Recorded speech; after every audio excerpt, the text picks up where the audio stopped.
everybody, welcome into the Purple Insider Minnesota Vikings post-game show presented by FanDuel. The Vikings win 34-26 on a night where JJ McCarthy had his best career performance. So let's break it down, every part of what JJ McCarthy did tonight, some of the other things that happened throughout this game. The Vikings defense very much bend, don't break. And actually the Dallas kicker, who has seemed invincible, was not so much tonight, but I'm not sure that made a huge difference with how well JJ McCarthy and the Vikings offense performed. So let me tell you something that was on my mind as I was watching McCarthy tonight. And we'll get into Dallas's defense, what they were bringing to the table today, and how we factor all of those things into evaluating this performance by JJ McCarthy. But something that came to mind for me was all the way back against the Cincinnati Bengals in week 3 for the Vikings. So if you recall, they won the first game with McCarthy, beating Chicago. Second game was a disaster, and then he got hurt. And Carson Wentz came out and performed really well against the Cincinnati Bengals, but it was making me think tonight about JJ McCarthy and if he hadn't hurt his ankle, and he would have gotten to face the Bengals, who have a defense that's about as good as Washington's or Dallas, and what that game might have meant to JJ McCarthy had he gotten to play against a defense that was pretty poor. The confidence he might have been able to build up, the connection with some of his receivers, and the corner that he could have potentially turned earlier than right now. That when we think about JJ McCarthy, and we are about 600 days into his Viking career, which makes all of the evaluation a little bit tougher. But when we think about the stops and starts that have happened, the injury last year certainly set him back. But I think that ankle injury, which forced him to be out as long as it did for 5 weeks in the middle of the season, I think that prevented him from getting to a point like right now where he could string together games, where he could build confidence, where he could work on different types of throws, which he made tonight. I mean, it was a lot of fastballs, but there were also a couple of touch throws. One of them to Jalen Nailor in the end zone for a great catch. Another one to Jalen Nailor on a 4th down conversion that was very similar to the play that ended the game against Detroit. And man, Jalen Nailor is pretty darn good at football, and the Vikings might have to restructure some contracts or something to try to get Nailor to stay in Minnesota. We'll get to that. But in terms of McCarthy, that setback meant that when he returned against the Detroit Lions, it was like setting the clock back again, just like after he got hurt last year in camp, and it stopped his progress. And then this again stopped his progress, and he comes back, and a lot of things were not really clicking, and it was only in little peaks that we would see the things that got JJ McCarthy drafted 10th overall, and the things that made the Vikings buy into JJ McCarthy as their quarterback for this year rather than sticking with Sam Darnold. And the last 2 weeks, it's felt much more of what they expected it to look like, because we had a lot of conversations going into this season of, hey, this is the reason that they did this is that they've seen a lot of McCarthy and they think that he can perform at a certain level that will give them a chance to win a lot of football games. And they don't really know, but like that's what they've seen behind the scenes. And then after the Green Bay game, it was fair based on the performance and based on the fact that they had fallen out of the playoff race entirely for us to say, what exactly was it that you saw there? And over the last 2 weeks, there's been a lot more of that. Now, against Washington, that game was over so fast. As soon as they had the 19-play drive, it was like, all right, this isn't going anywhere. And they had US Bank Stadium, and it was a defense that was quitting on them, and it was a disaster for Washington. I called it a AAA game the entire week, but this was not like that. This was a game where calamity struck right away for JJ McCarthy. He tries to throw hot off of a blitz. He throws it right into a guy's hands. It's intercepted by Quinnen Williams. And right off the bat of this game, you're going, Oh no. Is this going to crush his confidence? Is this going to get him behind in the game by a couple scores? And then you feel like you're scrambling, trying to come back and throwing all over the place. And is he going to turn the ball over? Is he going to take sacks? Is he going to freak out? Is it et cetera, et cetera? And so Dallas finds a way to score. They get a fourth down, they pound it in, and then the Vikings come back. And I thought that it was one of the more important points in the game, if not the most important, after they had to punt on the next drive, but then they forced a punt. And then JJ McCarthy hit a deep shot, kind of back-to-back balls that one of them was to Aaron Jones, and then the other one was the deep shot to Jalen Nailor that went into the end zone. It was a great catch by Nailor. I mean, just an absolutely fantastic, like boxing the guy out, and then he uses his body, manipulates it to bring in the ball, kind of a basket catch a little bit. A great, great play, but also a nice play design where it was a bootleg to his left. So it's got him on the move. And that's somewhere where in college, McCarthy was extremely comfortable booting left and right. So far in the NFL, that hasn't really been the case, but there he was able to get his body turned around. And yeah, they made a big deal out of how he's flying off the ground and the legs coming up and all that sort of thing. NBC had a whole package ready to show the Josh Allen leg whip, and then they were comparing it to McCarthy. And so there was a lot of discussion throughout the night from Chris Collinsworth about his mechanics and so forth. But that ball right there was a toss it into a place, let your receiver get a chance to go make a play. And then Nailor, who it seems every time he's gotten an opportunity this year to make a play, he has done that with JJ McCarthy. And that felt like it was a click into place type of moment. Like, oh yeah, this is what it looked like last week. We can do that again. We can get rolling. And after that, they gave up a touchdown, then came back and responded again. And that was where he hit the 58-yard pass to Jordan Addison. And another example of, hey, this is why they stick with Jordan Addison and why they like him so much, because he absolutely roasted the corner. But another example of, it doesn't have to necessarily be perfect to work if you're confident enough to throw it, if you can see it. And sometimes you just have to put the ball up. It was not a flawless dime that dropped into his hands and he walked into the end zone. Maybe it was like a touch underthrown, but it ends up being a 58-yard completion. And hey, another example of the KOC offense does work if you get the ball out there. But here's what really impressed me on that play is, you look at the blocking that he's had, and he kind of took a hit on that play, but got the ball up there. I think, unless I'm thinking of a different throw, he gets the ball up there. No, did he take a hit on that? I guess you'll have to correct me if he didn't. But the pass protection was really, really terrific throughout this entire night.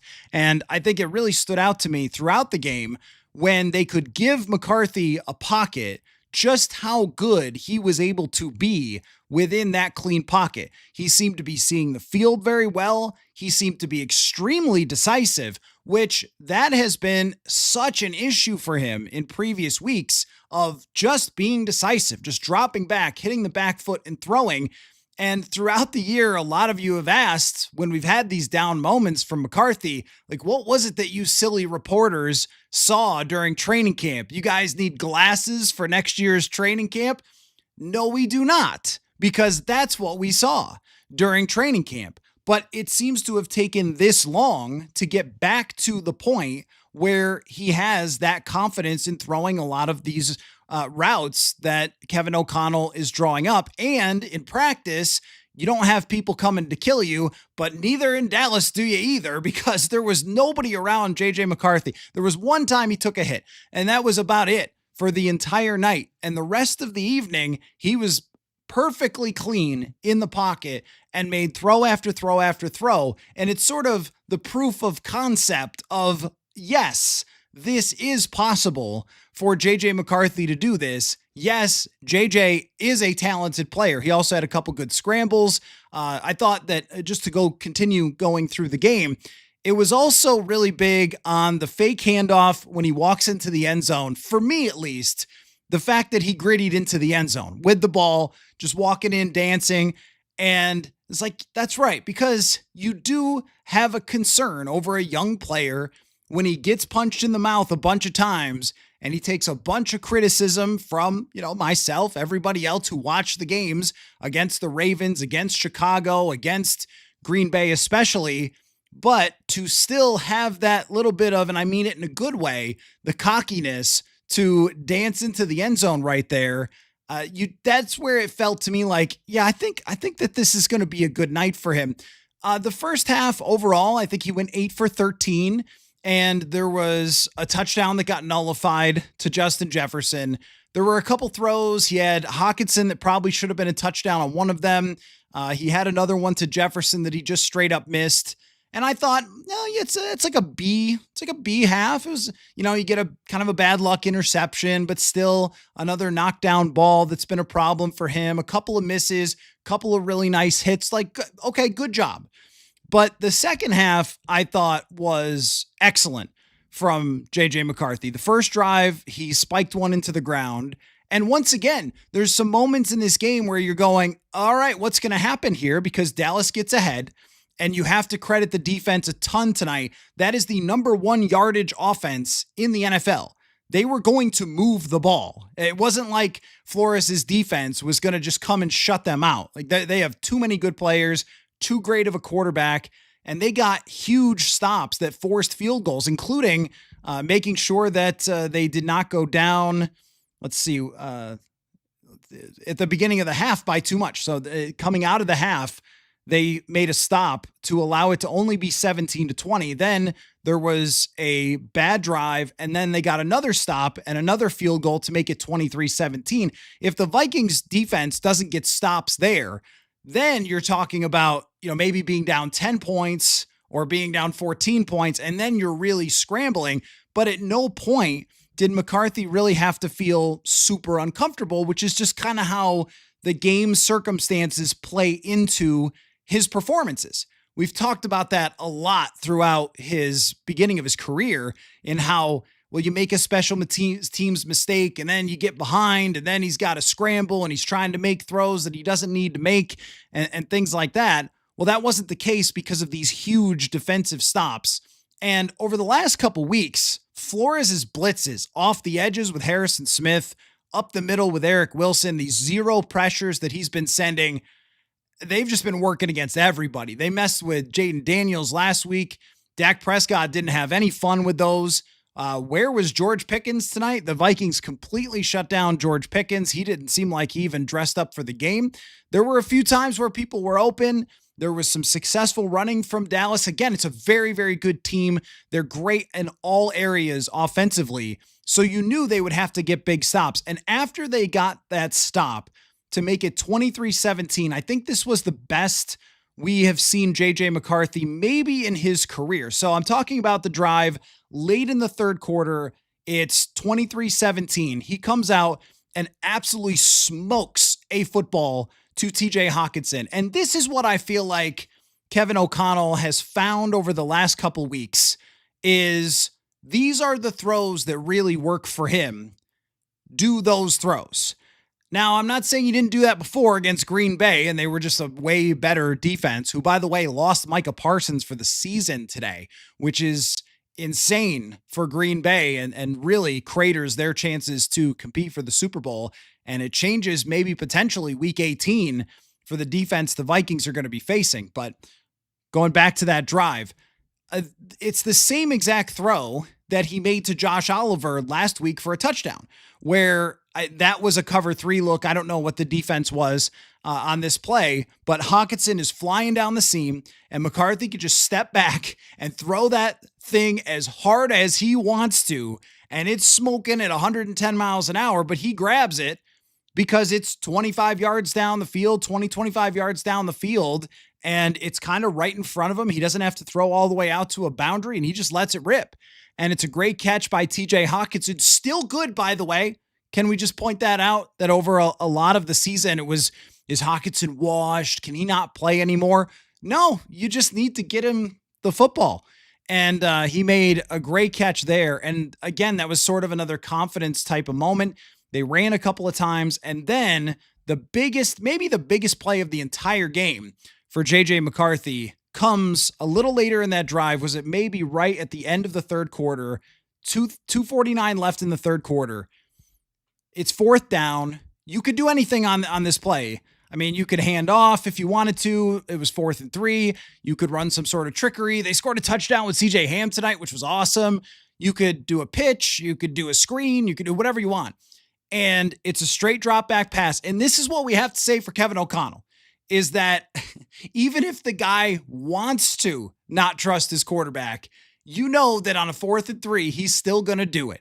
And he's going to keep mashing that button. And I was making this point earlier this year when he had McCarthy throw a bomb and it got picked off on 3rd and 1. And it was like, you know what? I'm just not going to fight this anymore. This guy is going to trust his quarterback, and it's going to be for better or worse.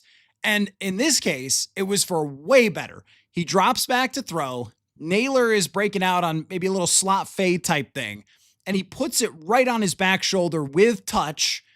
And Naylor just goes up, turns his body, makes a great catch. Again, like, I don't know what it's going to cost, but like, find a way with Jalen Naylor. This dude is good. And some folks, mention like, hey, maybe trade Addison and keep Naylor. That's off-season talk. But what if all of them? Because this receiving core is really, really good. And Naylor makes a great catch, but it was a great throw. It was a confident play. There was no hesitation. And what I liked about the throw was that he didn't try to like feel it, touch sort of pass intentionally. It just kind of came out. It was like, take the snap, find the read, let go of the ball. That is something that we've seen way more in the last 2 weeks than we saw for about 4 weeks straight. Everything looked like it was, I'm just going to try to feel into this throw, or is that the right read? I'm kind of hesitating. And some element might be that Dallas's defense is very straightforward. It's not as complicated as Chicago. It's not, who destroyed Shedeur Sanders, by the way, today. It's not as complicated as Jeff Hafley's defense in Green Bay, where they do all the Flores stuff. So that may have helped. And also knowing that these guys can't make a play on the football may have helped as well. I believe they have 5 interceptions all year, so you're not too worried about them picking off passes. But still, even if we have the proper caveats for, oh, maybe it was this, maybe it was that with, he didn't get pressured, or maybe this helped him. All of that is true. But that type of confident throw, that'll travel anywhere, any week, any time, any team. It's a very typical NFL play, a slot fade. The guy gets open, put it on his back shoulder, first down conversion. And that was really okay, he's cooking now. At that point, he finally converted a completion to Justin Jefferson, which is another subject to touch on, and we might as well right here. The Jefferson McCarthy thing is still not resolved. They threw a touchdown to him. It got called back. That would have been a real confidence builder. But still, they have not been able to get on the same page. And then they finally do, and McCarthy makes a good enough pass, and it goes off the fingertips of Justin Jefferson. And you could say, well, it's a little high, it's a little fast, but I mean, that's one that he usually catches. And there's been way too many of those this year where we say, well, he usually brings that in. He usually brings that in.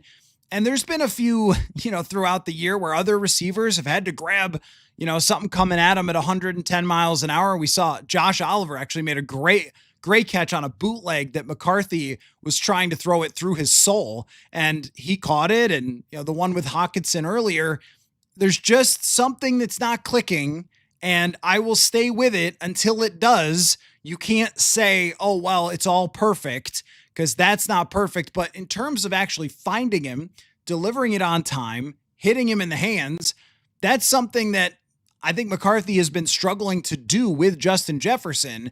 And that play is a positive for the quarterback, but also what the heck is happening here, Justin Jefferson? I don't expect Justin Jefferson to have forgotten how to catch balls, though. I think he will catch them eventually, coming from McCarthy. But the issue in previous weeks is not even getting targeted. So at least he was targeted tonight. And I think that those receptions are going to come eventually, but that still remains like hovering over this. But in the drive we're talking about here, the one I thought was the most important of the game, he did make a catch that set up at the goal line. Jefferson then drops the ball and they run it in with CJ Ham, which is just a great, great play design. And somebody in our Purple Insider subscriber chat that I do each week, if you want to get in on that, jump in at the newsletter, purpleinsider.football. But, in the chat, somebody said like, hey, when, KOC does something like that, it's clever if it works, and it's still, it's too cute if it doesn't, which is sort of always and forever football. But I think we're all in favor of a CJ Ham handoff. The reason we haven't seen a lot of clever plays at the goal line this year is because they haven't been at the goal line this year. And in this game, they were able to have a couple of really nice designs inside the red zone to get in. And that's where they took a 24-23 lead. Again, a shocking miss to start the fourth quarter by Brandon Aubrey, but you can't have shocking misses unless you have stops on defense. Even if Aubrey had made these kicks, they still don't end up scoring as many points as the Vikings. There were just a lot of big plays. Jonathan Grenard, who got banged up in the game, a great pressure on a key down to stop a fourth down late in the game. Dallas Turner, there was a screen pass that he ended up scrambling and running down that Byron Murphy kind of redirected the guy and Turner ran it down.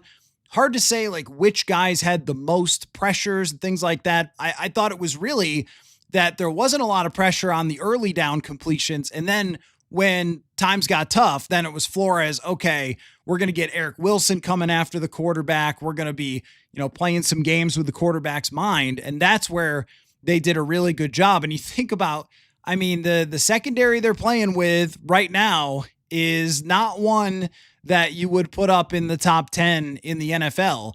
And they were still able to keep, when you look at Dak Prescott's numbers for this year, they've been, astronomical. And he ends up with 0 touchdown passes, 294 yards, but only 23 for 38 passing. Pressured a lot of throwaways, a lot of dirt balls, stuff like that. So they get that stop in the fourth quarter, and then McCarthy comes back, and this was another extremely confident type of drive from JJ McCarthy. They run a couple times, but then he finds Josh Oliver for that rollout pass that I was talking about. Oliver, another great play. And then there's one where I guess you could debate it. It is definitely a touch pass to TJ Hockenson. It looked like the ball hung up in the air a little bit, and had the safety played it correctly, maybe he could have knocked it down or picked it off. But Hockenson tracks it. Again, still good at football. TJ Hockenson just got to get it there. And he makes a huge catch to set up the score that put them away. And that was another Jalen Naylor touchdown there to put them away. And then, that the Vikings end up winning. So, when we go through that second half, first half is a couple nice throws there. A guy got wide open. You threw it up in the air and he caught it. That's good. You should be able to find Jordan Addison as a pro quarterback if he's that open, right? But the second half to me had a lot of high pressure type of situations at the goal line, needing a score, needing a fourth down conversion. And he was able to come through time and time again. And the running game today had its moments, but it wasn't like they just leaned on the run time and time again. 28 carries for 77 yards overall. Aaron Jones went 12 for 34 and Jordan Mason went 10 for 29. They were not really running the ball very effectively. Now you might snark, hey, even if it's not the most effective, it does set up the passing game. And you would probably be right. And we've seen that over the last 2 weeks. But the point just being, for the first time, I think we can truly say JJ McCarthy won this football game for the Minnesota Vikings. You could go back to Chicago, but he kind of started the fire and then put the fire out by getting down with a pick six, down 21, and then coming back. You could say in Detroit that it was a complete win, but Flores got a lot of credit for that one, for stopping that amazing Detroit offense. And he threw for 140 yards. And then last week, it was a shutout.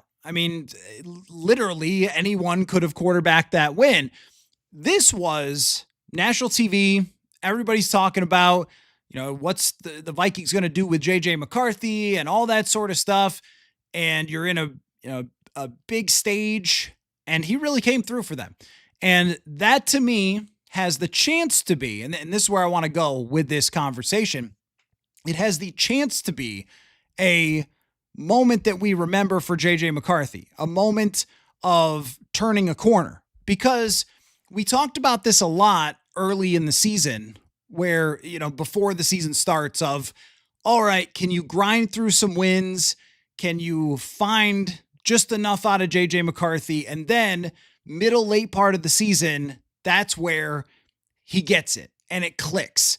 And then he's playing confident quarterback. And then we made that Bo Nix comparison. Bo Nix was awesome today, by the way. The Bo Nix comparison all off season long. Hey, if he struggles, but they still win some games with defense, and then you get him to turn that corner, then you've got a chance to make the playoffs, to compete, all that stuff. Well, that went down the drain when he had to miss a bunch of games for an ankle injury and then come back and kind of reset the clock again. But is this it? And this is where you could kind of go back and forth, because something that I said 2 weeks ago was these defenses that he's about to face, they're not just struggling. They're atrocious. They're worse than the Titans. They're as bad as the Bengals. They are absolutely awful. And did any edge rushers play? Like, they were playing Justin School tonight, and I thought he was fine. This team made Justin School look like a totally fine left tackle. I wouldn't have even known that he was a backup just watching the game. And Brian O'Neill got hurt at the end of the game, which is a little concerning there for next week against a team that has some serious edge talent, but not much else in the Giants. So they are bad. Like, their coverage was terrible. You're also talking about a defensive coordinator, Matt Eberflus, who I don't know if he ever had a good defense in Chicago and then got fired there and brings it over to the Cowboys. The Vikings ripped them apart last year in Chicago, so it's not like they don't know this defense. They can't cover. Trayvon Diggs, I don't even know what happened there. He was supposed to play, and then all of a sudden wasn't. And then Jordan Schultz is reporting that he's got issues with the team. So they don't even have a guy who can make plays. And receivers were very open. So no pressure, lots of opportunities. And we have to factor that stuff. And I use the term fool's gold because this league can be like that. I mean, think about and I'm not comparing these two quarterbacks because one is a first rounder and the other's a fifth rounder. But think about last week, Shedeur Sanders throws for 360 against the Titans, who have just, essentially quit. And it's like, oh my gosh, there was the words franchise quarterback used about Shedeur Sanders today in the lead up to today's game by Ian Rappaport, that the Browns think that he's got a chance to prove he could be their franchise quarterback. He said franchise quarterback about Shedeur Sanders, a fifth rounder, right? Okay. And then he gets stomped by a pretty mediocre Chicago defense. And it's like, maybe not, because everything is just week to week, right? The truth is whatever we just saw. And that is the whole truth and nothing but the truth. And that's what we try to do here on this here show, which is put it all in context. What does it all actually mean that JJ McCarthy played like a very good starting NFL quarterback this week and last week as well? I would say last week was one where I just didn't want to put a whole lot of stock into it, even though there was progress and there was confidence. But I think there's a lot more stock to be put in a game like this, because when you look at clean pocket performance, he was not performing very well before this with a clean pocket. And tonight, when he was protected, he was very good. He stepped into a lot of throws and he was accurate enough. There's always going to be times where, somebody throws it into the stands. Like, that's going to happen with great quarterbacks, but 15 for 24, that's a lot. That's a good amount of completions. I know that the other day I was kind of ranting about like, okay, he needs to throw for some yards. He needs to be the reason they won like some of these games. It can't just be, well, they got 150 yards. Well, that was tonight. That was exactly what he did. And I think where you have to say, yeah, okay, I mean, it is Dallas for sure. This is a defense that got lit up for 44 last week. So, and the week before that, I mean, even this horrible Kansas City offense, which Patrick Mahomes tore his ACL today, a horrible Kansas City offense had a field day with this defense in that stadium. So it's not like they're actually remotely close to being competent as a defense. But there were moments where there is a guy with some coverage near him, and it's a good throw. There is a lot of moments of good decisions. And all right, it's a tipped ball interception. Maybe there's an issue with balls getting batted down for him. Maybe it's random. I'm not sure. It probably is a little bit of something there. But aside from that, which is not a bad decision, he was trying to hit the hot on his right side because that's where the pressure was coming from. The guy sticks his hands up, knocks the ball in the air. A lot of times that ball hits the floor. This time it didn't. But think about through this entire game. Was there a point where you said, oh no, JJ, do not make that throw? Are you out of your skull? I don't think so. I don't think that there was. I think that we're going on 2 straight weeks. And was he sacked? How many times was he sacked? 0. That's a huge number for him. 0 sacks and 1 interception on a tip ball. And that's it. Like that is something that you can say, all right, regardless of who you're playing against, regardless of who they have on their D-line and their secondary, whatever. I mean, if you're making good decisions with the football and you're giving receivers a chance to make plays by putting the ball in the right spots, and then you're ripping some, then you're scrambling some, that goes week to week. That is progress. Regardless, the hard question is, regardless of how much progress. Now that's the hard question. Like, did a light just come on these last 2 weeks, or did you play someone terrible? We are going to know probably in hindsight. But what I would say is, if you can string together a 5-game section of this season where you actually play all 5 games, you throw fairly accurately, you make good decisions, you make throws on the move, you set up receivers with a chance to catch the ball, and the last box you have to check, well, don't take sacks, and then the last box you have to check is get the ball to Jefferson, and that's a work in progress. But if those things are happening on a consistent basis week to week, then we are talking about having the potential to get to the end of the season and saying, all right, on to 2026, and there's an opportunity here to find out if McCarthy, with a full offseason, presumably a new quarterback coach trainer who's going to work on those fundamentals every single day through a healthy January, February, March, April,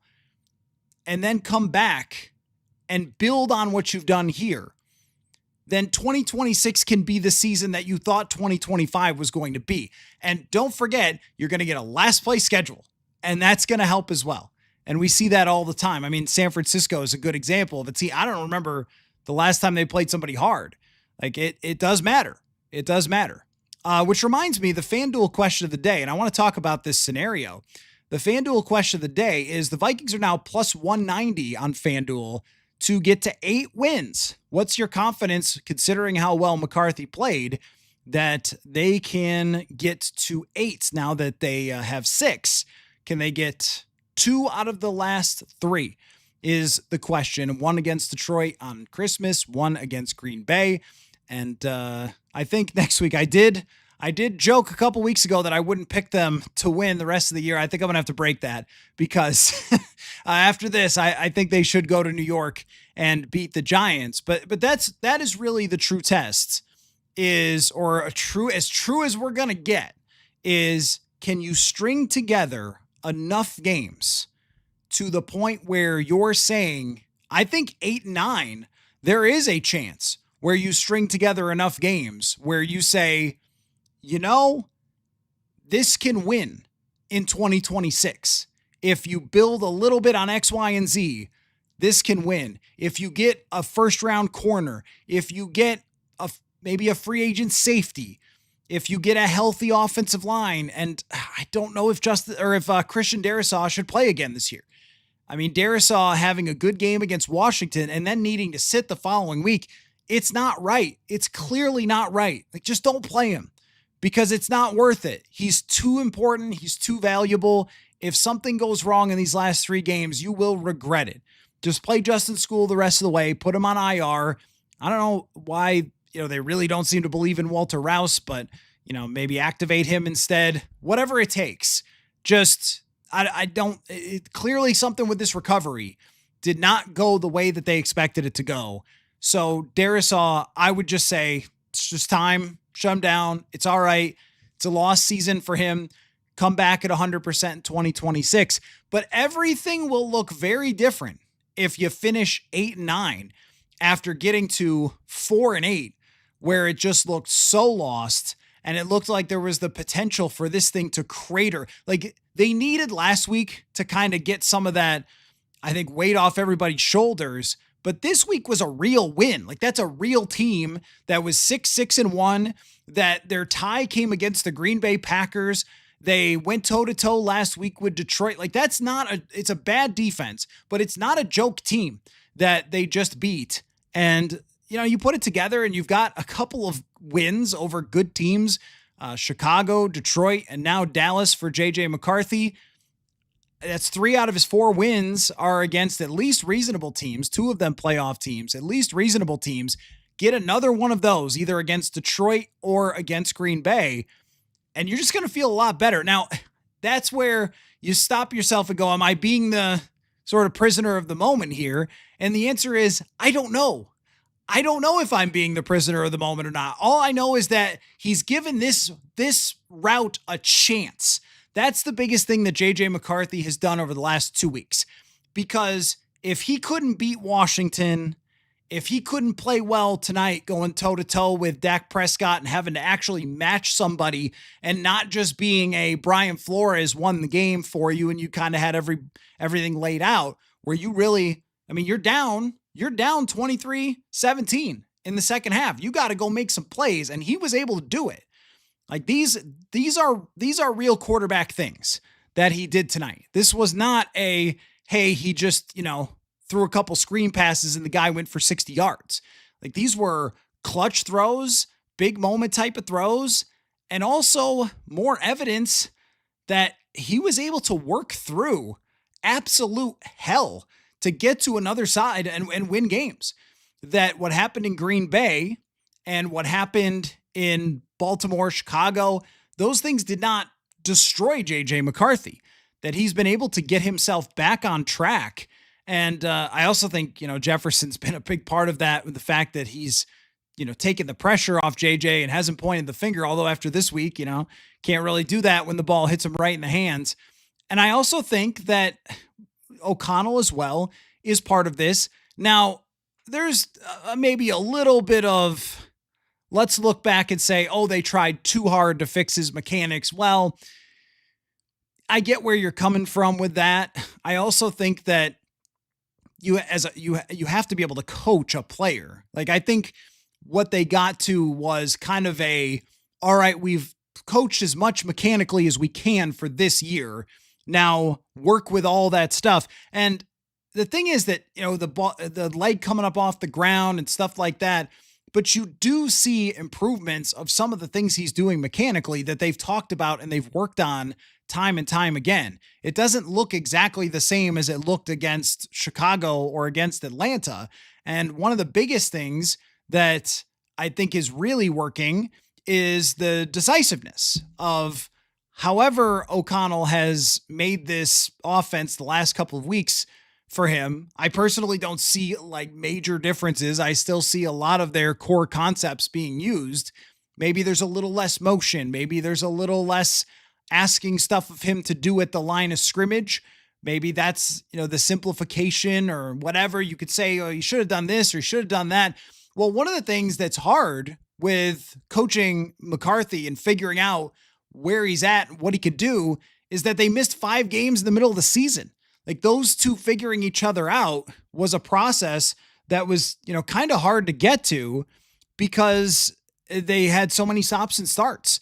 And so that's also a question here is did these two finally start to click and start to get on the same page, and some of the hellaciousness that they had to go through to get to the other side. Yeah, it's too late for this season, but maybe it's not too late for JJ McCarthy, who is going to turn the sickening old age of 23 going into next year. still technically half of Phillip Rivers' age at this moment. So there's a lot of, it opens up the door. That's the whole point, is that if they had struggled here and the ball was still crazy inaccurate and he was still kind of panicking in the pocket and it just looked like it's not going to happen here, folks. But now there is several different avenues that you could still go down. You can have another few good games and feel like, all right, well, you're still going to get another quarterback for next year. I mean, you're not going to throw out what you saw in the first 6 games for sure. You're still going to go out and look for a backup quarterback who can play, but you're not necessarily into, and this is if it continues down this road, if he continues to do all the nice things that he did tonight, especially to me, the decision-making with the football, that the risk management of the ball, but also being able to go down the field. I mean, he averaged 10 yards per attempt. Like this kid is going to be aggressive. And that's that one thing that with these playmakers, if he can be accurate and aggressive and timely, it can be good. And it can actually be a good fit for Kevin O'Connell because you know that he wants that to be the case. I mean, it's 4th and 3 and they're throwing a 23-yard pass. Like that's who the Vikings are going to be.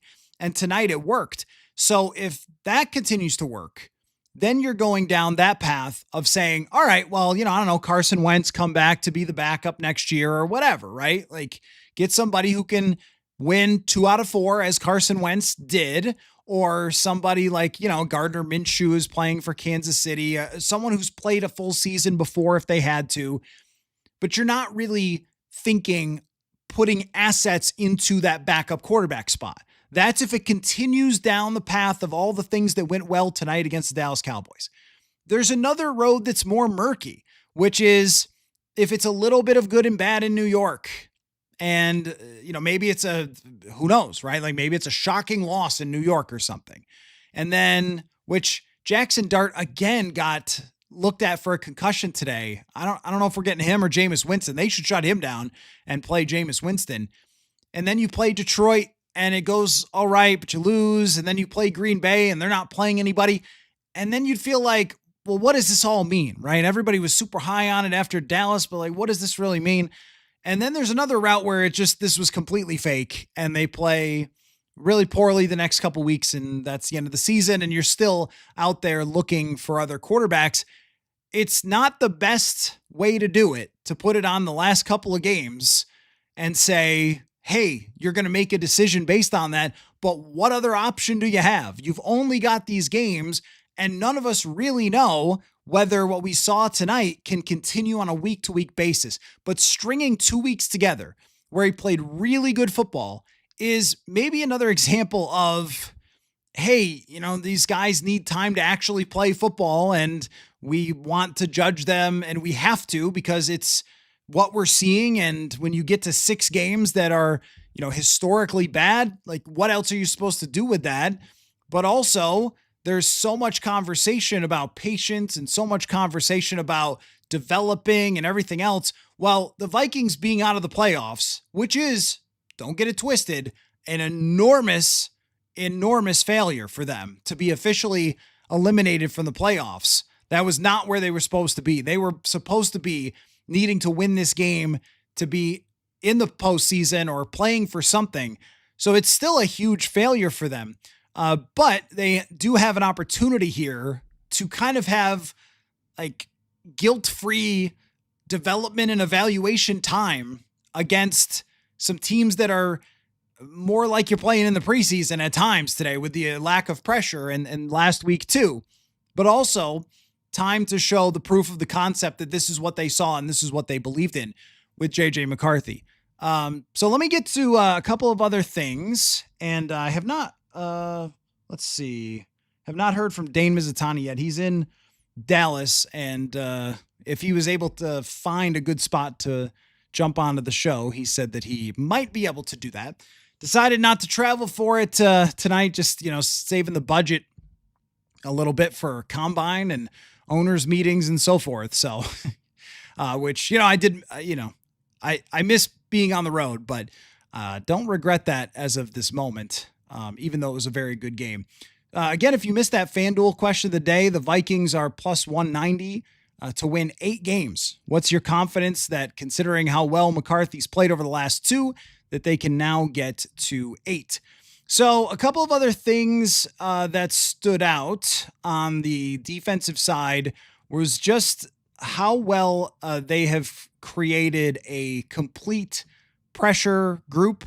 And I was once again thinking about, and this is just going to happen, every time they play well as a healthy unit, just how much Andrew Van Ginkel plays into this, and missing him at a certain time was just so problematic. Also, I mean, they didn't really starting Eric Wilson until they were forced to, and he and Blake Cashman have only played X number of games together, so he's now really a starter. Had some great plays tonight.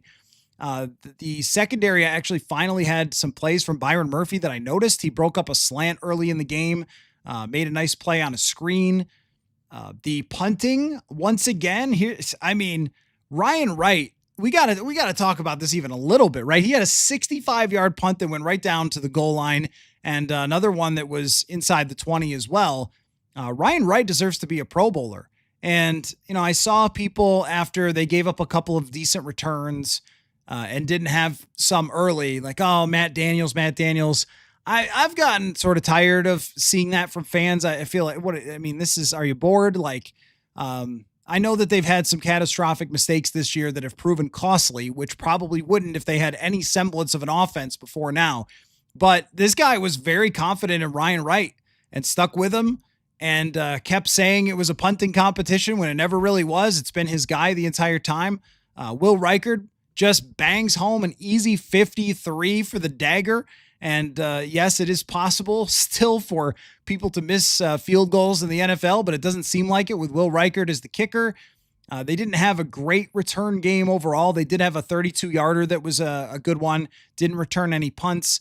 But the special teams played a big role in the success tonight, and pinning Dallas back and a couple of times there when they weren't getting going on offense. So that whole group deserves to be in the Pro Bowl, and they're working with young players that are sometimes going to make mistakes. But I was looking up the numbers overall for kick returns, punt returns. They're third in net yards. They might go up to the top after tonight.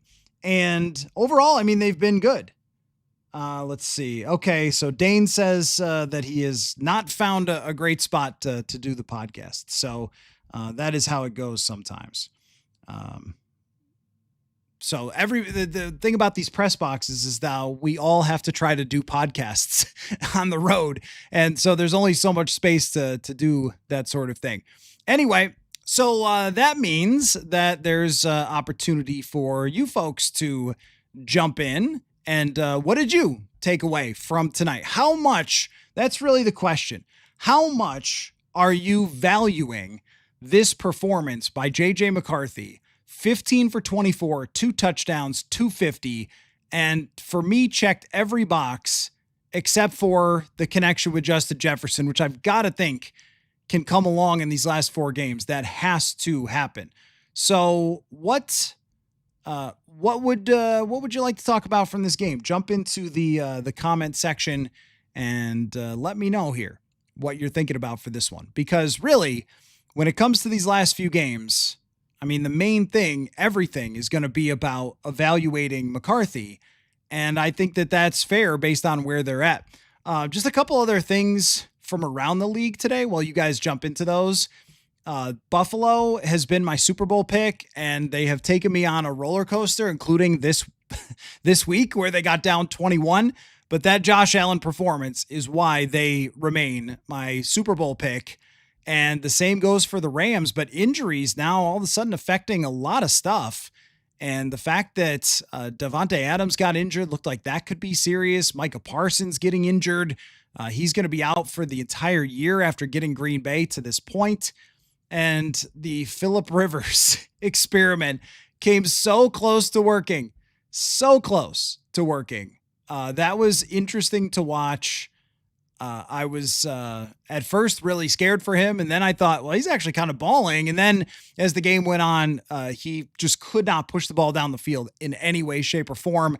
And Sam Darnold did the same stuff that he did against Jacksonville last year. Couldn't get the ball into the end zone, but gets a game-winning drive for a long field goal.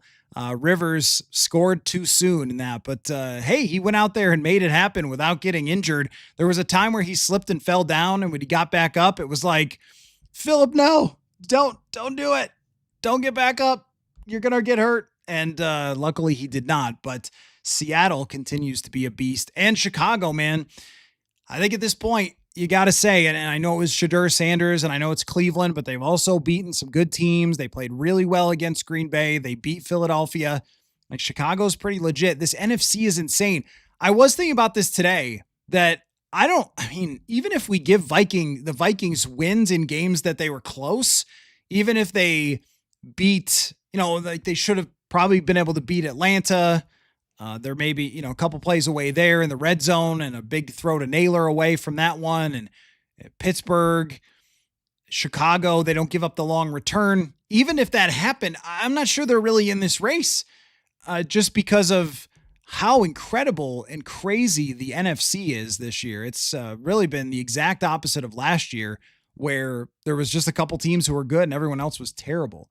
So, all right. I missed, sorry, Brian, I missed your super chat. Let me go find it. Oh my gosh. Somebody came in with a huge one. Thank you, Hanky 86. Can you send the question again? Bryson. Sorry, Bryson. Cause I didn't see it here. So please send it again and I will definitely answer it. I'm sorry about that. So usually in the first part of this post game, I'm not looking at the comment section because I'm just trying to kind of focus, but thank you so much, Hanky, for that. All right, let me get into some of your comments here. In terms of the FanDuel question of the day, Pizza Gary says 65-35 that they win two more. I think that's a pretty good percentage. I think 60 to 70%. I mean, in part because, well, Detroit's going to be tough, but they've already beaten Detroit this year. And Green Bay without Parsons and potentially Green Bay, playing for nothing is also a possibility as well in week 18. So it seems like, potentially getting two, there's a really good chance. And I think if you woke up the day after the season and they had beaten Green Bay to go 8-9, it just feels so much different than, where we were at 4-8. Which is crazy. And the order of operations, I'll bring this up all the time. The order of operations. Imagine if we reworked it. Think about if we reworked it and his first couple of games were in the order of the ones that went, if it went like every other, put it that way.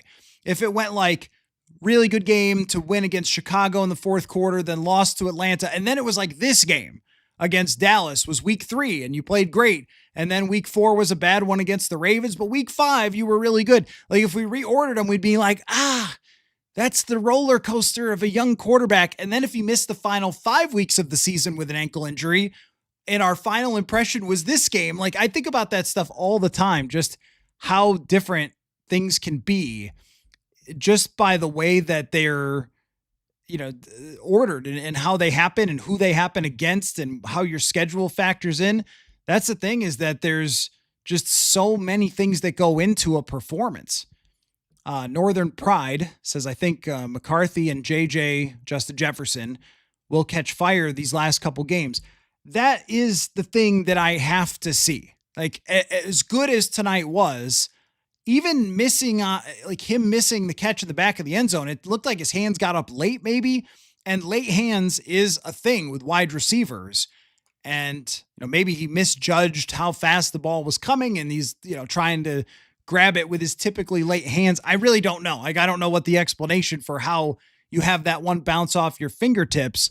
We've seen that very specific drop though from enough guys that I think velocity does matter with that type of throw, or like how many revolutions are on the football. Like if it's spinning like crazy, is it harder to catch? I don't know. I have never caught a football from an NFL quarterback because it's scary.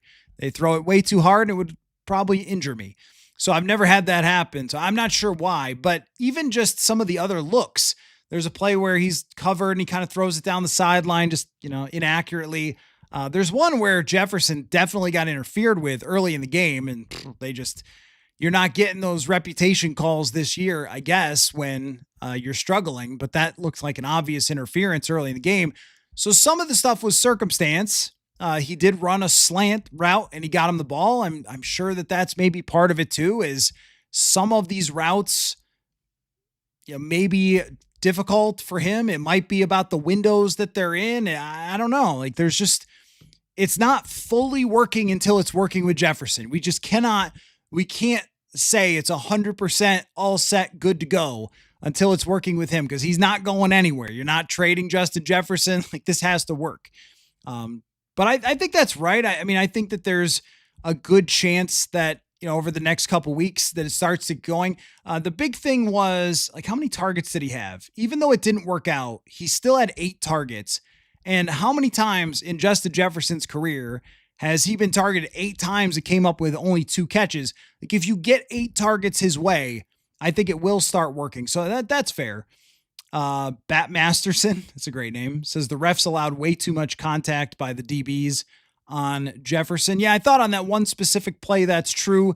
And since he hasn't been getting calls this year, if you give even a little bit more leeway to the defensive backs, that's going to matter. But they're always like that, though, right?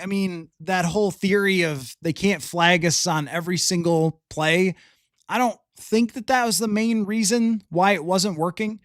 But that, might be part of it. First name, last name says, I said it earlier, JJ McCarthy looked a lot more comfortable the past couple weeks. If he keeps looking like this, even if the results aren't positive, I'll be happy. Yeah, that's right. The comfort level has just been completely different. I think a big part of that is two major things that I would say schematically would go into that. Number one is that he hasn't been pressured. And if you're not pressured, you're going to be a lot more happy. That goes for every quarterback in the NFL, no matter how good you are. Every single quarterback is worse when they're pressured. And he was pressured a lot in the game against Green Bay. I don't think he was so much in Chicago or Baltimore, but those are 2 defenses that are really known for their deception. And these last 2 defenses are not known for that. It's very kind of straightforward. Like, there's not a lot of, you didn't see it tonight. Did you see it? How many times did you see the Cowboys do what Flores does and line up everybody in a 0 look? They didn't even do it. I don't know. Matt Eberflus, that's a big fall for him from a guy who was once considered a really good defensive coordinator, because I didn't see a whole lot of deception there. And I think that that's really helped. I also think that, O'Connell focusing on, with McCarthy, decisions. There were a few checkdowns that were really good plays. There's a swing pass to Aaron Jones. That's a really good play. Aaron Jones ended up with 3 catches for 31. Like, that's great. That's a great play for him to drop back. It's not there. Check it to Jones, get some yards, move on to the next play. That was a very good decision there. So decision-making to me has been the biggest thing. Throwing the ball to the right place on time. There were all those numbers about how long it was taking him to get the football out earlier in the year. And those numbers were just atrocious, considering that he's not a running or like big time scrambling around like Caleb Williams type of quarterback. Those numbers were really concerning. These last 2 weeks, ball's coming out. And this is the crazy thing, right? Like, I don't think that they have a great pass rush. I certainly don't. And I don't think Washington does either. But everybody looks better if the ball comes out. And we saw that from Phillip Rivers today. He was able to survive better than Max Brosmer did because he got rid of the football.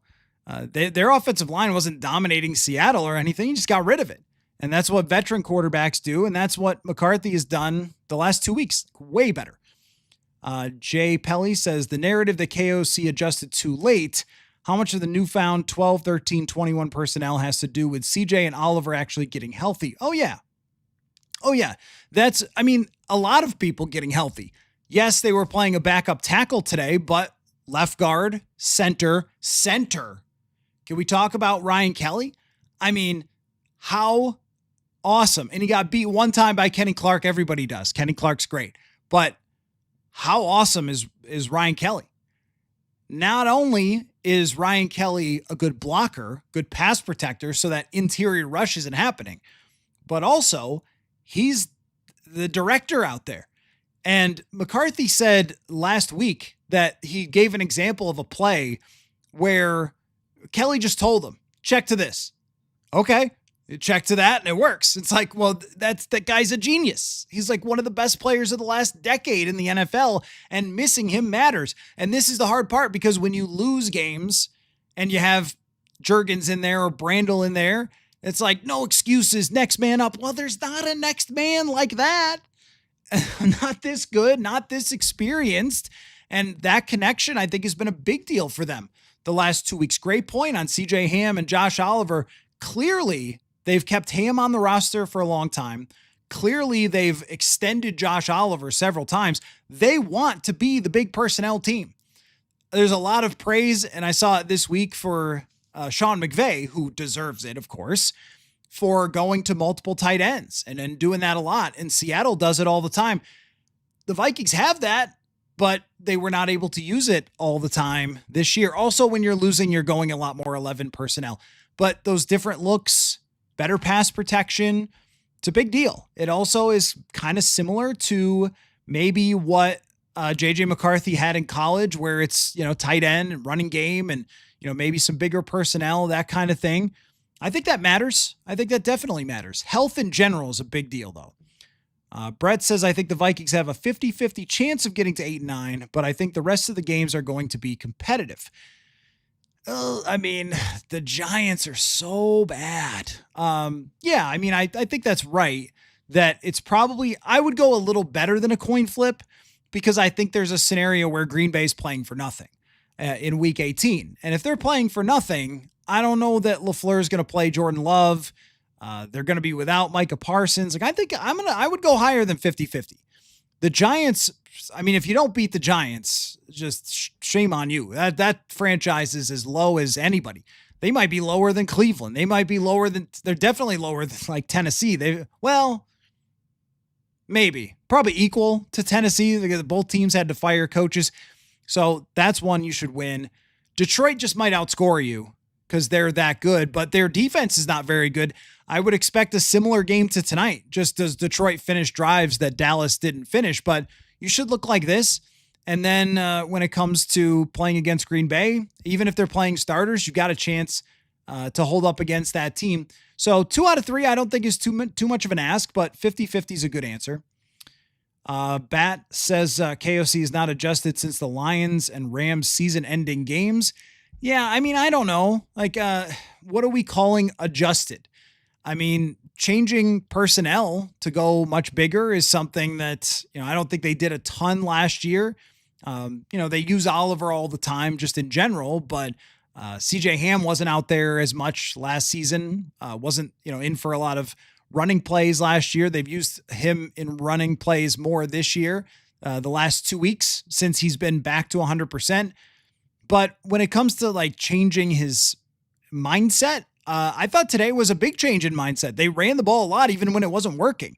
And that's something that I think with a young quarterback you have to do, but you're also able to do it when the game is close for the entire time. So I don't know, but I do think that the mindset shifted weeks ago. It's just worked the last 2 weeks, but it really shifted when we go back to after the Baltimore game, where they ran a lot on early downs against Chicago and Green Bay. And when the game was close, they stuck with that. And it wasn't until the Green Bay game was out of hand that they started passing a lot. So I don't know. I think that the whole thing is always kind of reshaping itself. But one thing that we saw a lot tonight was play actions and bootlegs, stuff like that, that worked on a few different instances. Bootleg left to Naylor in the end zone. Bootleg right that worked for throw to Josh Oliver that was a big gain. So I don't know that those plays were working that well early in the season. They've worked the last 2 weeks. I just don't know, when it comes to that, because that just seems like so generic to say. Well, has he adjusted? Well, he certainly has changed stuff around McCarthy, but also you need a sample size to work with. And that's kind of a problem when you're like, well, why doesn't he adjust? I mean, you get 2 games at the beginning of the season. One goes okay, the other goes terribly. And then what? Then, you're talking about being out for 5 weeks, comes back, plays pretty well, wins the game against Detroit. Then you've won 2 out of 3 of his starts. And then you're like, well, what am I adjusting?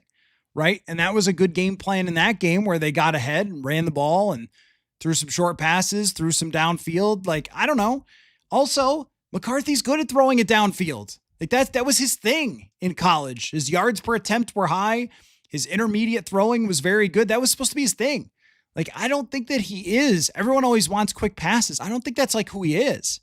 At least not right now. I think that ripped ball down the seam, that's who he is.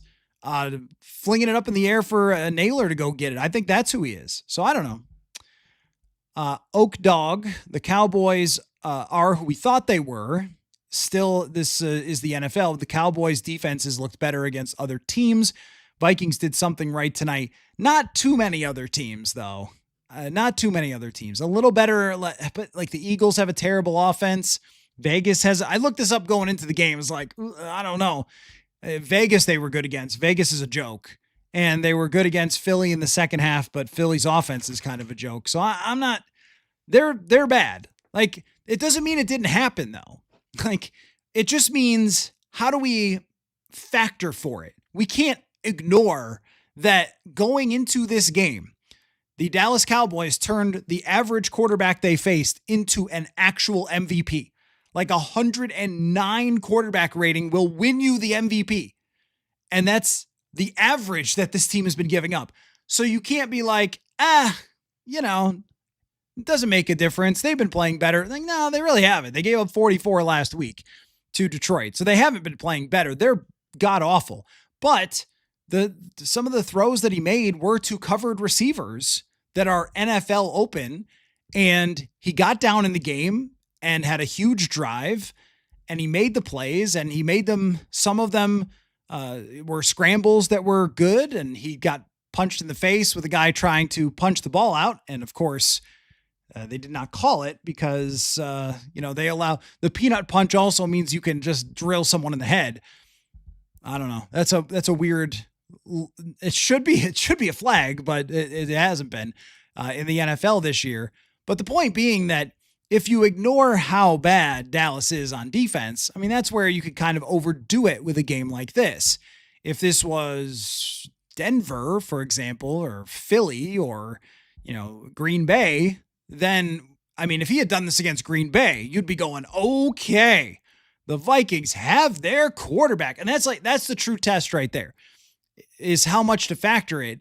Well, there are some teams in this league that if he performed this way against them, you would be losing your mind. You'd be saying, oh my gosh, it's happening. But this is more of all right, that is a major step in the right direction. So it's just degrees of which you're celebrating the success that happened tonight, and degrees to which you're trying to factor it into your decisions that need to be made in the future. That's kind of how I would think of that. KFT says McCarthy had a couple throws that were perfect form where he took something off the throw. One of McCarthy's bad throw was caused by a hit that caused the ball to sail on him. Yeah, that's the one of maybe 2 times he was touched all night long. I agree, though. I agree that he did have a couple of throws that had touch on it. The one to Naylor specifically comes to mind for sure. Actually, both big throws to Naylor had touch on them.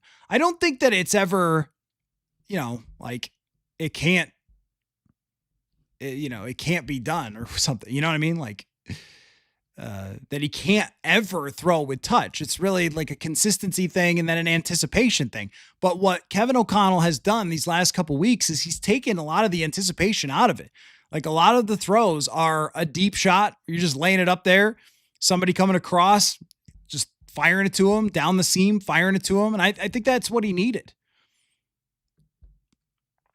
Harry says, we're not going to lose any of the 3 games remaining. And then it's 9-8, being told by Roger how great it is to not make the playoffs by a below 500 NFC South champion. Oh man, talk about the NFC South.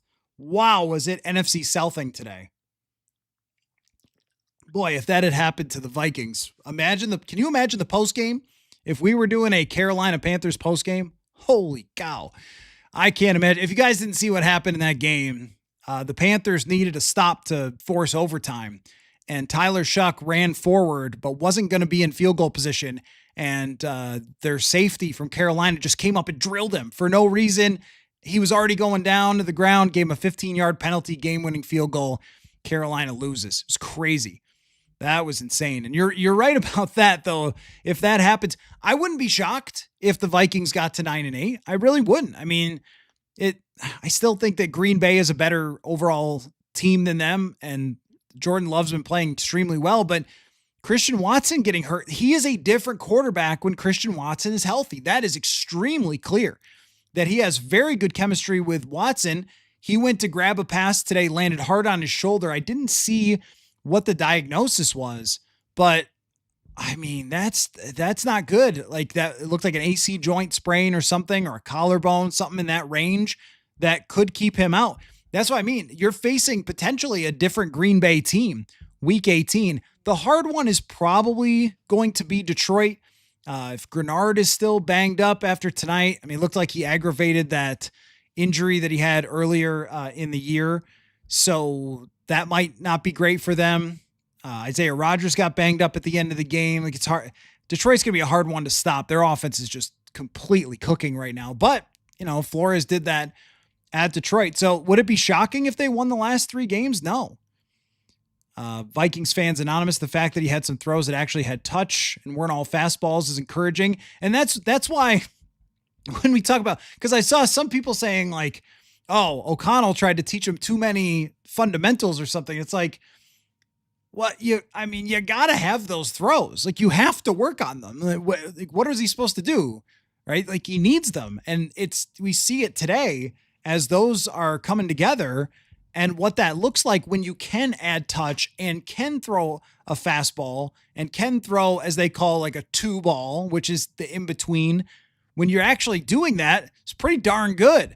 So you should be coaching up the fundamentals. I think that whole thing was to just maybe get people to stop talking about it, since O'Connell had gone on it ad nauseum himself. It's obviously his fault for talking about it a lot. But I think what he meant was, hey, it's the last 5 games. Like, we've kind of taught you as much as we can at this point, and then you're going to have to work on it later. But I don't think that we could go back and be like, oh, what a mistake it was to teach him stuff. That's what he needs. He needs to develop in real time. Can we ask for a transfer to the AFC North or NFC South? Bryson, was this your question with the super chat? I hope it was. Was Donovan Jackson worth a first-round pick? People said he was a day 2 selection. Has he played up to his pick? Oh, I would say so. You know what the people are going to bring up, including myself, and I have a little bit, is could they have gotten the same trade as the Los Angeles Rams got with Atlanta? And I would suspect that was potentially on the table. We don't know that for sure, but I suspect that was on the table for Atlanta to move up and take James Pierce. And now, holy cow, what a great situation that is for the Rams to just rob a first-round draft pick from a very bad Atlanta team that's going to be really high. But let's just put that aside, because we don't know what conversations happened in trades. Donovan Jackson, I think, has been great. And look at tonight. I mean, look who they're facing. Kenny Clark, Quinnen Williams, Osa Odigizua. How many times did you see those guys? Now, they did in the run game. They dominated well in the run game. How many times did you see those guys getting after the quarterback? Almost never. One time, Kelly gets completely blasted. They blow up a run play. But aside from that, I mean, very, very few plays that actually were pressured from JJ McCarthy. And I mean, if you're talking about Jackson, he's played well against some really good teams with interior rushers that are quality players, including he was good against Detroit a couple weeks ago. I mean, I think he's had a really, really good, and he's been banged up too, which in the NFL, you got to play through stuff like that. I would give that pick right now an A. I mean, I just think that his future is really bright. It's hard to be a guard in the NFL as a rookie, and he's done a good job of it. So I like that pick for sure. Let's see. Nebwerb, sorry if I got that wrong. Between McCarthy missing so much time from the injury and JJ sitting out so much of camp, I assume you mean Jefferson, JJ and JJ have little time to work together. I think that's a good point. And maybe it's not shocking that the guy that he worked with the most in the summer, which was Jalen Naylor, is the guy that he keeps finding. And I mean, that's the thing, is that if you're going to go forward with McCarthy, that's a box that has to get checked still this year. They've got to find each other. They've got to put up numbers. But if he does, and he's hitting other receivers and Hawkinson and Oliver, then you're going to feel like, hey, he's really getting it. Like, it's really clicking for him. And if that happens, because tonight, I mean, if he finds a couple of those throws to Jefferson, he's got 300 yards. I mean, those were most of his misses were going to Justin Jefferson. But I agree with you. And if you're looking for reasons, if we get to the end of this season and you're saying he started to find Jefferson at the end of the year and he's making good decisions and he's not turning the ball over and he's not taking sacks and he put a lot of that into his past, then you go into 2026 feeling like you've got your quarterback and they can work together all off season, unlike when they were not able to do so in the summer. And a lot of things look way different. A lot of things look way different at 8-9, 9-8, and good performances. That's why tonight was important. I mean, yeah, we can factor for the bad defense. For sure, we can and we should. But why it's important is now there's a chance to get there. There's an opportunity that is opened up by this game specifically, because Washington could have been a blip. And we all would have said, well, who cares? Threw for 160 against Washington, whatever, man. And I would have been first in line. If he had thrown 4 picks tonight, I would have been first in line to be like, see, Washington stinks. But now that you're stringing a couple games together, now there is the opportunity to get to the end of this thing and have an 8-9 or 9-8 record and feel like, all right, that did not go how they expected, but also it gave a lot of optimism for what 2026 can be.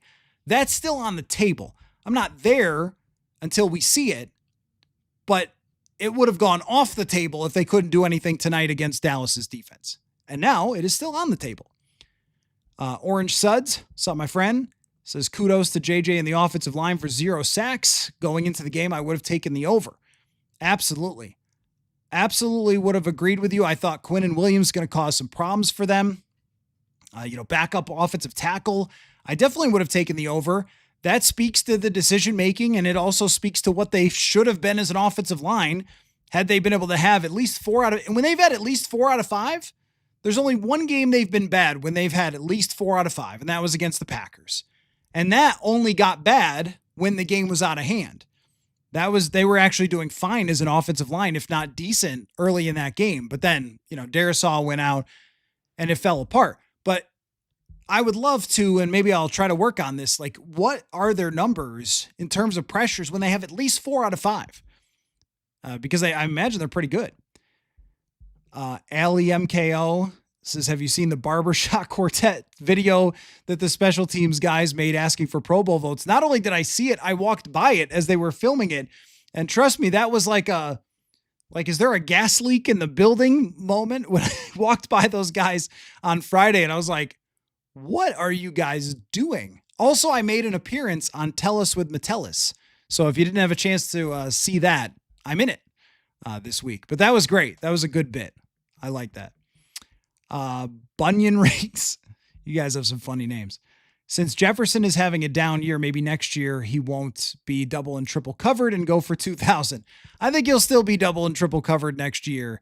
But I mean, yeah, it's not really going to change. But one thing it does help though is, not the down year. The down year doesn't do anything. The double and triple coverage allows Naylor to get these open opportunities. And after a game like today, I am thinking about how do you convince him. I don't think you can. I don't think you can convince Jalen Naylor to come back. But one cautionary tale maybe they could tell Mr. Naylor is that, KJ Osborne went elsewhere hoping to kind of find his big break. And he didn't have somebody like Justin Jefferson that was taking up the double and triple coverages and wasn't as good. So maybe they can convince him. But I mean, I've become a Naylor guy like over this year, because even though he hasn't had a ton of catches, he's made some great ones. And he's also, when you go on tape, like he's winning his routes. He's blocking his tail off. He's become a really good player. Now, maybe if they sign him, that's a draft pick from 2022 that actually worked. How about that? Turner's playing better. Jackson's looking good. Addison's a good pick. Naylor's been good. They got some players on this team. Hey, you know who had a really good game tonight? I thought was Jalen Redmond. Again, I know we say that like every week, but I thought he was good. Not a draft pick though, so it doesn't count, but you know what I mean. Let's see. Vikings fans anonymous hoping JJ and Darisaw both have healthy off seasons. That's huge. That's huge. And health, one of the best ways to stay healthy is to not get sacked and to make good decisions with the football. And that's what he did. Like, that's how Phillip Rivers survived today. That's how Joe Flacco's still in the league. That's how Matthew Stafford's still in the league with 100 injuries. Stafford got hit once today and he looked like he needed to go to a retirement home. But these guys are getting rid of the football. That's, to me, I think, maybe the most impressive part of the last 2 weeks, if not the most impressive. If he has inaccurate throws sometimes, I'm like, okay, whatever. It happens. Like, you're going to overthrow somebody. But if you're standing in the pocket and like double clutching and triple hopping, and this is where we talk about those fundamentals. How many times have we seen him like double, triple clutch over the last couple weeks? Not much. Not much. And that's something that they were really focused on. Like, don't hop way up in the pocket. I haven't seen him do that these last 2 weeks. But that's the best way to stay healthy. And for Darisaw, I just think probably better to shut it down altogether. Will says the initial PFF grade for McCarthy was a 92. Totally agree. It was a great game. It was a great game. Big time throws, accurate, in command. Second half was real big boy football. That's how I would describe it. For the first time, I think in his career, I would say the second half was like it was like watching Dak Prescott. It was like watching a real quarterback, not like hey, they're just trying to work around some stuff. Hey, they're just trying to manage him. It was like, hey, you gotta be the reason we win the football game. And he was on multiple levels. Bat says we need to bring back Flores. Yeah, that is for sure. That's for sure. This is also a night. You can't forget that. Like, that was a lot of scheming because this team has the receivers to roast this secondary and they didn't do it. Lamb had a good game, but they didn't do it. It was really well done with the clutch moments. 10K Beers, who had the best night? Why was it CJ Ham? Look, there's a reason. I get this question every offseason. Hey, why do they keep bringing back CJ Ham? This is why. He was in there in pass pro a couple times. Great help. He's been awesome in pass pro. Really since KOC made that one of his main jobs. Scores a touchdown. Love that for CJ. Also, right after the Walter Payton Man of the Year nomination. Very cool for him. Very cool for him. KFT defense wasn't great. They could have run the ball all day, but they did enough to win. Right. I mean, and that's what you have. They're number one in yards. Number one. They're really good offensively. So it has to be a game like this. That's the only way to beat a team with that good of a quarterback, that good of wide receivers. It was very clear that their offensive line missing their left tackle was a big deal for them. But they also had to drop back pass a lot. I think we can say, yeah, clearly it wasn't like a great night for the defense, but man, it's got to be that way sometimes. How about this for the defense? 2 for 12 on third down. So they rack up 423 yards, but 2 for 12 on third down. Let's see. Yaj Invasion says all the McCarthy haters looking goofy. Well, here's the thing is we can only ever work with the information that we have. And that's why judging quarterbacks, especially young ones, is so freaking difficult because through the first 6 games of his career, he's one of the worst quarterbacks of the last decade. And over the last 2 games, he has been really good. And where's the truth? And we have 3 games to find out, which of course we won't. We'll get hints about it and we'll gather all that we can. And so will the Vikings organization. And they're, I guess, if they keep winning, no one gets fired. The front office, the coaching staff, they gather all of this information and then they try to figure it out. And that's all they can do. But we can only work with the information we have. If you have 6 games and one of them is 87 yards against the Packers and you're getting dragged around the field by a Green Bay defense, I mean, what are you supposed to say about that other than it looks real bad? And you start looking at other quarterback options. Now, this week, I don't think we have to look at other quarterback options. 2025 redraft, and we'll wait to see if we do. Like, I mean, it's not hating, it's reality. The next year is an enormous year for them. And everything that happens over these last 3 games, and I look at it as a 5-game section, the post-Brosmer disaster section of the schedule of this is what you're working with. How much can you take out of it? And then decisions have to be made based on it, even though that's not great, but it's all you have. So you have to decide, like, are you trading for Mac Jones or something? If this is another blip on the radar and McCarthy goes 0-3 with 7 picks and 2 touchdowns the rest of the way, well, then you're calling San Francisco. And if he doesn't, and he looks like he did tonight, and his confidence continues to grow, and he's going into 2026 feeling great, and there's a lot of things that could go better for this team. Injuries are a big part of it. Schedule is a big part of it. McCarthy's own injury setting back, like his first year has been really hard. But there's now a shot where he's feeling good about being the 2026 quarterback, and you're not trying to give away assets to get somebody else. Like, it makes a big difference. So it's not necessarily about hating. It's really about using what you have to try to make a judgment, and it's all small sample size, so you got to do the best you can. If you didn't answer that FanDuel question of the day, by the way, the Vikings are plus 190 to get to 8 wins. Your confidence level, give me a percentage that will get there. Most people were around 50%. Will says 2025 redraft. Where does Donovan Jackson go? I mean, I'd have to look at every single pick and see how they're all playing. But, I think when you see a guard in a league that is attacking the heck out of these guards, playing as well as he has through some injuries that are just, bad breaks. Somebody steps on his ankle, something happens to his wrist.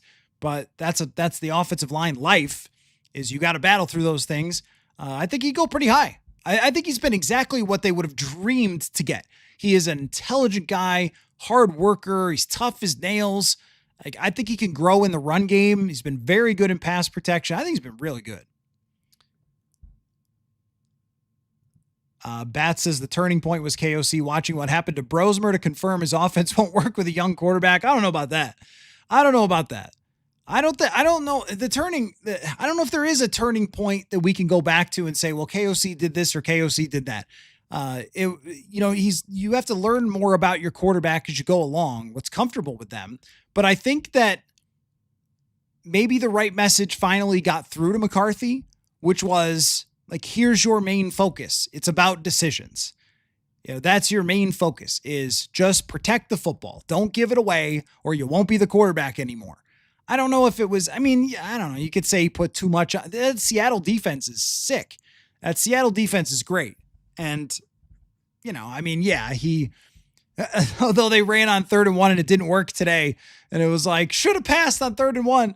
I don't know if that's it. I think that having everybody healthy, the blocking has been huge, but sometimes there's no perfect answer to, oh, they did this, and that's why X happened. Like, sometimes there isn't a perfect connection. Joanne says, is Jefferson injured? Less than 100 yards over the last 4 games, had issues with hamstring. Nah, hasn't looked like it. He's looked totally fine to me. He's open. He's running routes, making plays. I don't know. Like, I truly think they're just not on the same page. That chemistry has not happened yet. And with Jefferson, that you have to have chemistry with him because teams cover him so different than every other wide receiver. So it's a lot easier to get the ball to Jalen Naylor because he's always one-on-one. It's a lot easier to get it to Addison because he's always one-on-one. But the whole offense is designed to have Jefferson breaking open at certain times. The ball's just got to be there. And a couple times it was.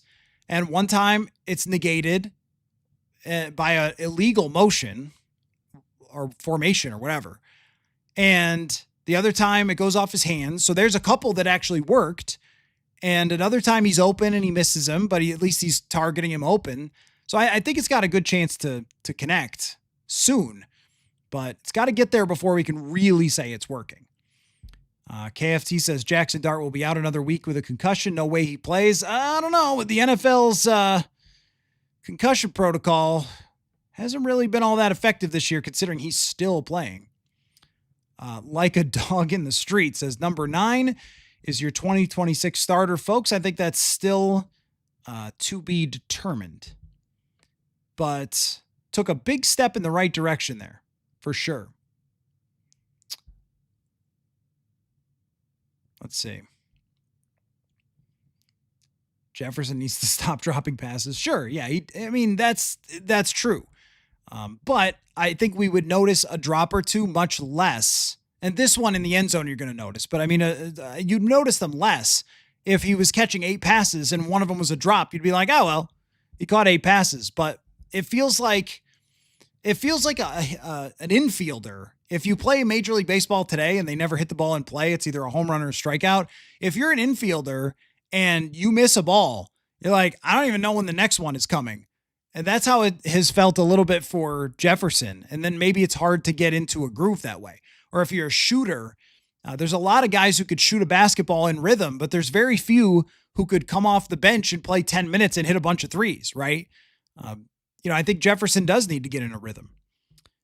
Class G says, love Chris Collinsworth commentary on his mechanics. He was not wrong either, but I was happy they put JJ into a neutral light. Well, look, that is a big conversation still. Tonight's game doesn't change that, mechanically things have to improve. And that's why I would not criticize KOC for trying to fix them. And again, I could point to significant things that you could see the difference. The major one for me is the crow hopping up into the pressure, which I felt he did a number of times against Chicago, Baltimore, where he would take 2 hitches and like a big stride right into the rush and then just whip it. And like, dude, you can throw the ball hard enough. It's almost like McCarthy is having to discover that he has a really strong arm. He doesn't have to put his whole body into it as he gets older. But yeah, no, it was very interesting. Very interesting when it came to the discussion about the mechanics. And with young quarterbacks, a lot of them have changed it. But the thing about McCarthy is what's very unique in his situation. I was watching a little of Cam Ward today, and there was some good stuff Cam Ward did today. In Tennessee, I'm sure that their media is, breaking down every game super hardcore. But I think they all recognize, like, hey, this kid's going to get time. And he's going to get time to work through mechanical issues or whatever else. Whereas McCarthy, it feels much more pressured into a small window of next year. Now, the franchise doesn't collapse and his rookie contract isn't over in 2026. But if you have major disappointment this year and major disappointment next year, then we've already had the discussion about, hey, what if they went 4-13? What if they went 5-12? And we all know that like things can happen if you get to that point, right? But showing progress certainly is convincing, I'm sure, to the owners, a little more convincing of like, keep going in this direction if they continue to show progress. But they're still going into next year after a big disappointment. If you go 8-9 or 7-10, you lose those last 2 games at home. Like the owners are going to be ticked. They're not going to be sitting there going, oh, you know what, guys, like how about 5 more years of this, right? So it has to happen like sooner than is fair. Kurt says, curious if you think JJ has been overcoached. If so, what about Turner? They let him play his college position when JG was out and he played really well. I personally do not think that. I do not think that. When Sam Darnold was coached by KOC and performed extremely well, then we all said, wow, this guy's got all the answers to quarterbacks. And then when McCarthy's struggling as he's coaching him, like really hands-on, then it's, you're coaching him too much. Just let him play. But again, when you can really point to these coaching points from KOC that have come to life in the last couple games that he was banging the drum for over and over again all year long, it's hard for me to be like, you screwed up. You done screwed up, even though everything he's told us about is what was happening these last two games. Decision making, the mechanics were better. I mean, sometimes it's a little crazy, but definitely we're better. Being accurate, making good decisions. I mean, all those things, not trying too hard to make a crazy play and just doing what the play calls for. That's something he's been banging the drum for. That's what he did tonight. It was really good. The second half was really good, and it was all the stuff that KOC's been talking about. So how can I be like, why? How dare you? How dare you have him do all those things that you told him to do? With Turner, it's a tough spot for Turner. It's pretty clear. It's pretty clear that he's a Jonathan Grenard. That's very clear. And tonight, he's kind of playing all over the place. And you notice him on some plays. You don't notice him as much, I think, as a rusher when he's not just putting his hand in the ground and rushing. But you got these two great players. Like, what are you supposed to do? But I think he's had a good year overall. But I think he's taken big steps forward. I think he's developed a lot. But I think he is what you're talking about. I think he is just a rusher. And that's something they're going to have to find a way to get him into just doing. Let's see. KFT, if McCarthy could have started the year looking like this, we'd be talking about championships. Let's not go crazy, but yeah, I do agree that, if he started the year like this, I think you're responding to order of operations. If this was his first game, but he had to go through those other games to get to this point. So that's why you can't really do what I was doing. Dean, Will Reichard's the best kicker in the NFL. Hey, that's a draft pick. That's a draft pick. I get so exhausted of that conversation that I feel the need to point out Naylor was a draft pick. This guy's a draft pick. JJ was a draft pick. Turner's playing better. He was a draft pick. Just so, not that I don't know that they've missed on a lot. I saw Mekhi Blackmon playing today. I did have a thought, though, about like Rouse not playing and Blackmon and Reddy Stewart and Nashawn Wright and guys like that I think this entire coaching staff just never even thought about, since the minute they got here, never thought about development with anybody else except for like McCarthy and Turner, like the valuable merchandise. And, a guy like Naylor has been developed pretty well, but if these guys did, and Naylor showed right away, but if these guys didn't show right away, they just kind of moved on. Like they just have had no patience for guys that didn't immediately kind of show who they were. And, I think that's cost them as much as like not making good picks, because some of these guys are elsewhere playing for other teams. And maybe that's a lesson to be a little more patient. Eric, do you re-sign Naylor and trade Addison? I mean, here's the thing about Jordan Addison. He's really good. And not only that, he's really young. Let me look up Jordan Addison's age. He is not even 24, guys. I mean, I know that the off-season stuff is certainly concerning, and he hasn't had a great year, made a great catch tonight and a great route tonight. Hasn't had a great year, but he's been good. And I just would not want to give away a talent like that unless you're getting something really good in return. They would have to really think that Ty Felton was something, and we haven't even seen Ty Felton really on the field much at all. And in training camp, he was mostly a second and third teamer. So I'm not sure that would be the case. What I would want to do is try to slide some money around to make an offer to him to potentially be competitive. You might lose him just because, or you might say, hey, this role's pretty good for you. I don't know. If I'm him, I'm looking to free agency. It would have to be a really good offer to peel away a 24-year-old with this much talent, even if he's going to be expensive.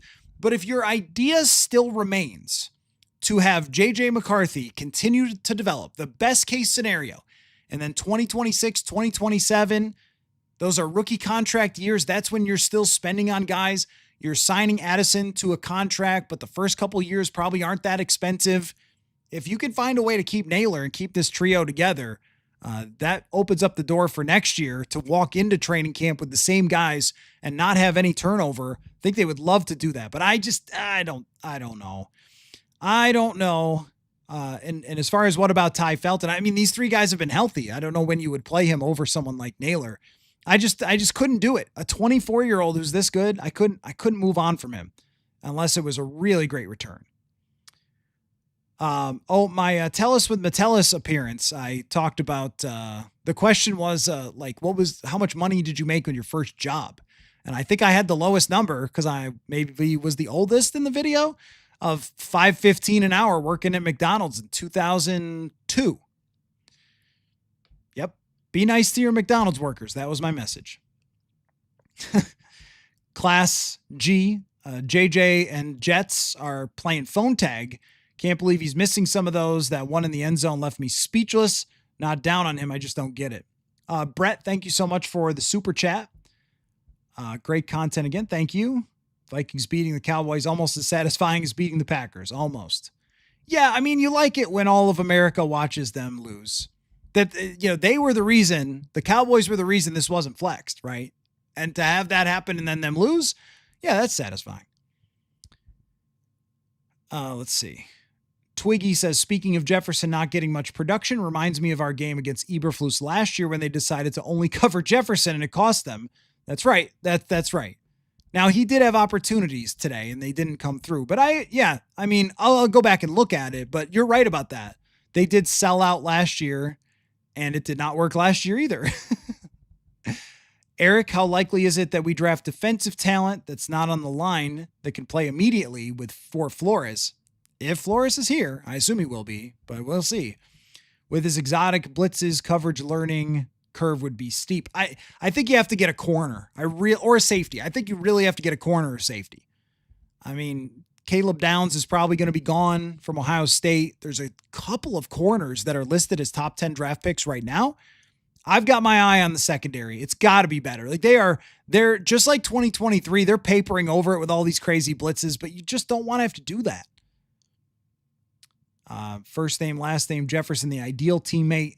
His game should age well, but age eventually catches up. Yeah, I mean, he's nowhere close to that. Nowhere close to the age conversation with Jefferson. But the conversation to me is entirely, can you two just get on the same page and trust each other? Because imagine if they did tonight. I mean, 8 targets. If they hit half of those, then it's an even bigger night for JJ McCarthy. Still on the way there. But anyway, bottom line is that this is a big win for the Vikings. There is a cynical part of me that wants to go, thanks for showing up for your 6th win out of 14. Now, too little, too late. And I think that snarkiness is deserved based on the rest of this season. I think if you're the person who is looking at this win and going, it's not a great team, it's a pretty bad defense, and I don't know, just why are we crowning everybody? I think that you're well within your rights of that. It's been a really hard season. There's been a lot of mistakes that were made, including tossing JJ right into the fire with the expectations that he had, not having anybody else here to give him more time to develop in things that he clearly needed to develop in. At the same time, they needed this one pretty darn bad, because if last week happened and then they went to Dallas and just fell apart, well, then it really wouldn't have meant anything. Now it's a chance to build on something. And you talk about confidence. Sunday Night Football, America's team, playing that well against them, grittying into the end zone, making clutch throws, and really being the reason they won. The quarterback, for the first time ever in the JJ McCarthy era, was the reason they won. It wasn't cross-dog blitzes. It wasn't, running the football. It wasn't a shutout. It was like he was the reason from tape to tape, not just in the fourth quarter comeback. Oh, well, he got down 21 and then made some plays. No, this was a complete game for the first time. And the reason your quarterback played better than their quarterback, that's why you won. That's what they've been looking for from JJ McCarthy. That's the challenge that was presented to him here in the final couple weeks. And I think that's part of that whole discussion of like, hey, I'm not going to talk about mechanics anymore. Like, you've got the tools, go make it work, go win some games, go prove it. And it was a prove it game tonight for JJ McCarthy. That is significant. And that's something you can't really just roll your eyes at and say doesn't matter. Second half was real, legit, solid, if not excellent quarterback play from JJ McCarthy. And now you go on to the next one and the next one and the next one, and we see what we think at the end of that. But it matters. It's another data point, but it's a larger one. Like last week, if we were making a plot, how much does this matter? Is the data points. The Green Bay one, sorry, that's a big data point. This one, it's a big data point. Last week, probably not. This week, I think so. So McCarthy has his best career game, and the Vikings are 6-8. They've got a chance to make this a respectable 2025 NFL season, despite all the things that have happened along the way. They've got a chance to create some serious optimism for 2026, which, oh man, a couple of weeks ago I thought it might be impossible. And here we are. So well done by JJ McCarthy. That's one. And now on to the next. So we'll have a really fun time breaking this one down all week long, as always. Over at purpleinsider.football I've already got my instant recap over there, and then I'll have another column that is up by tomorrow morning. So I'm going to get working on that. Make sure you go check that out, and looking forward to the conversations to come. We got the round table. Brian Murphy was in Dallas. So that's tomorrow night. Tuesday, Jeremiah Searles is going to break this one down. We'll see if he's starting to buy into JJ McCarthy a little bit more, and we will go from there. So thanks everybody for watching the post-game show. I really enjoyed the conversation. Thank you for the super chats that you guys threw in there. If I missed one, I'm really sorry. I got to be better about, kind of keeping an eye out for that. But I really appreciate those of you who contributed, and off we go. Every week, a new twist or turn. That's why we love football. And what a week it was. I can't wait to talk a little more about the rest of this week, because it's just a crazy week. So thanks, everybody, and we'll talk to you all very soon. Football.